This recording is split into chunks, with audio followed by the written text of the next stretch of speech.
Morning all. Alright, so news of the day video to start things off today, starting off with the PWHL rounding out their signings. So the final two teams to fill their rosters, Boston has their three signings, Hillary Knight, Aaron Frankel, and Megan Keller. So again, U.S. players on the U.S. side, Canadian players on the Canadian side, and that continues with Montreal's team. Marie-Philippe Poulin is going to play for Montreal, along with Anne-Renee Desbiens and Laura Stacey. So all of the free agents are signed that can be signed.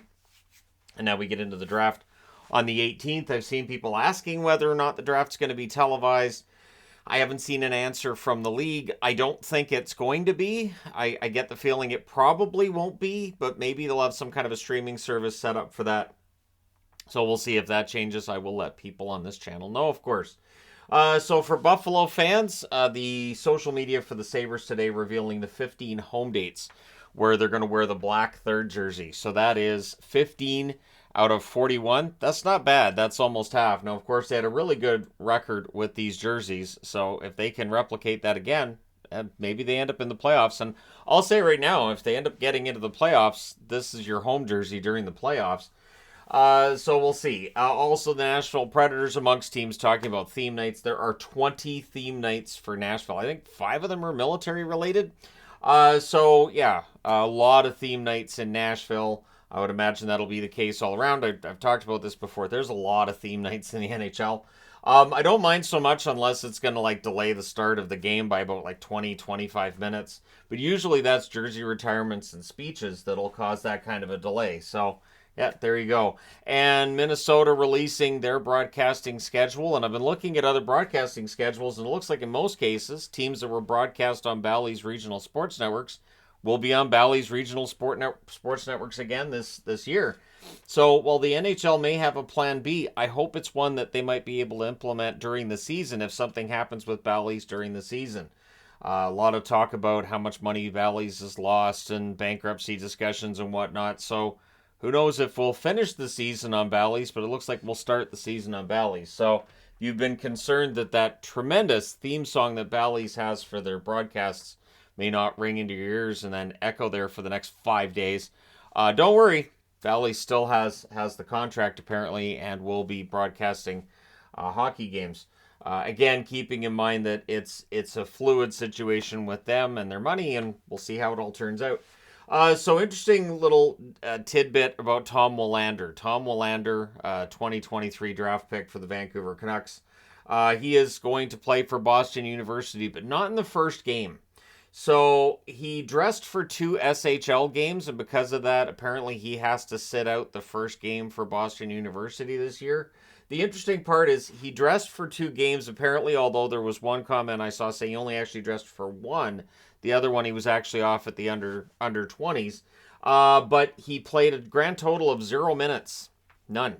So he put on a jersey, sat on a bench, didn't play a single moment of ice time, and so the NCAA will hold him out of game. It's just interesting to me because I know the NCAA, the whole, pros that have been paid thing, but aren't athletes able to be paid in the NCAA? It seems weird, it seems odd, but at least it's only 1 game, so it shouldn't affect Willander at all this season. It's just more of an oddity and an aggravation than anything else. So NHL 24, Steve Dangle tweeting or Xing or whatever it is now, tweeting out that they've added a delay game penalty. So there are players online, and again, seeing that footage, it's like, yeah, that's why I don't play online, where they'll just play keep away in their own zone, and they'll just pass between the defensemen, and they'll rag the puck around and just kill the clock. Now, I've done that when I'm playing offline by myself. I have. I've had games where I'm like, okay, I want to get this game over with. I want it finished. I don't want whistles. I don't care. I'm winning. I don't care. But when you're against another person, it's a little bit rude. So, especially if it's a 1-goal lead, right? So now NHL 24's made it so if you have the puck in your own zone and you're not trying to advance it at all, you get a penalty for delay a game, which is an NHL rule, right? You can't just stand behind your net and stand and stand and stand. The referee's going to yell at you, and if you don't move the puck, well, that's a delay a game. So NHL 24 adding that seems to make the gamers pretty happy. And yeah, I'll say that's a rule change that works. One question I saw too, though, and I'll be interested to know if this works. So you're passing back and forth between your defensemen. What happens if one of your defensemen leaves the zone and then just comes right back in? So you just quickly exit, come right back in. Does that clock then reset? I'm guessing it does, but at least you're forcing them to advance the puck. You're forcing them to potentially end up in a spot where they could turn it over. Been seeing a lot of hype for the outdoor game at Commonwealth Stadium in Edmonton, and it should be fun. It's on October 29th, so that's relatively early in the season, which if you're going to have an outdoor game in Edmonton, you don't want it to be in December or January because it might just be too cold for hockey outdoors. We almost got there in Minnesota where it was almost too cold to have the outdoor game there for the Winter Classic.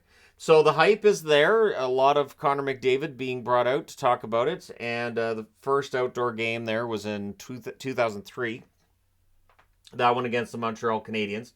That was where you get the famous picture of Jose Theodore with the toque over top of his mask, his helmet.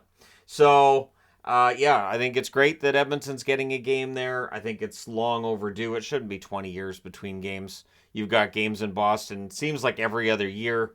You can have more games in Edmonton than that. So, yeah, hopefully this doesn't take another 20 years to have.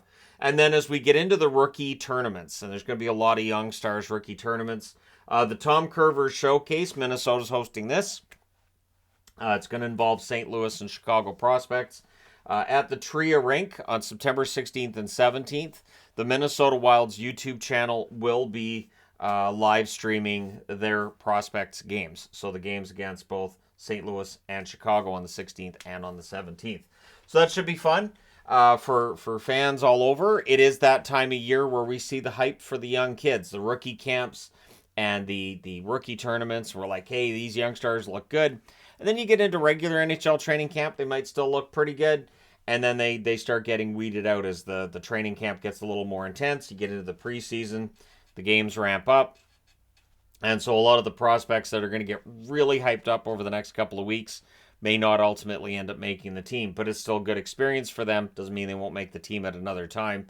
It's just a lot of these teams have very few spots open for players once we get to training camp.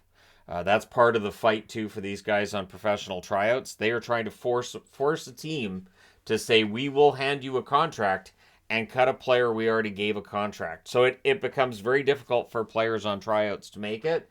The one thing you're looking for if you're a tryout in the preseason, it's not just getting a contract with the team you're trying out for, but to show other GMs that you can still play and maybe get a contract somewhere else, right? We have seen that where a player will try out with one team and then ultimately sign with another. And there are some oddities. There was an article on, I want to say on the Hockey News, that was, odd visuals of these players actually tried out for these teams. Owen Nolan for the Canucks was was basically the thumbnail for it. And yeah, I'd forgotten that Owen Nolan had actually been on the tryout for the Canucks at one point. But it is that time of year. Speculation, of course, at an all-time high with trades, with free agents. And with the cap going up next year, there's a lot of speculation about what teams might do. And of course, last night, Jake Sanderson, that video I did, I apologize for putting Sanderson as the 15th overall. I know it was the 5th overall. I covered that draft. But it's a sign of aging and all that. Or it's a sign that I completely and totally detest the Ottawa Senators, and it creeped out by my putting a 15 on the board instead of a 5. So, got me.